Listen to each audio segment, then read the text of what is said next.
Hello বন্ধুরা, welcome back to my mini kitchen. আজকে আমি করব নারকেল চিংড়ি। তো তার জন্য প্রথমে কড়াইতে নিয়ে নিয়েছি পরিমাণ মতন সর্ষের তেল, আর তাতে দিয়ে দিলাম অল্প একটু রসুন বাটা।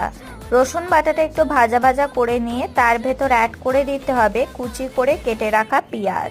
পেঁয়াজটা একটু নাড়াচাড়া করে নেওয়ার পর মাঝারি সাইজের চিংড়ি মাছ অ্যাড করে হালকা ভেজে নিতে হবে যাতে না কাঁচা ভাবটা থাকে।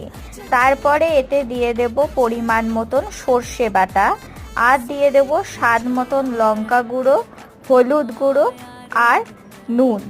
সব কিছু দিয়ে ভালো করে একটু কষিয়ে নিতে হবে।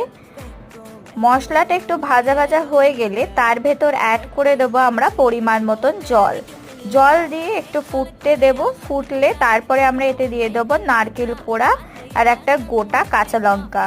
তারপর আর 5-7 মিনিট নেড়ে নাবিয়ে নিলেই রেডি আমাদের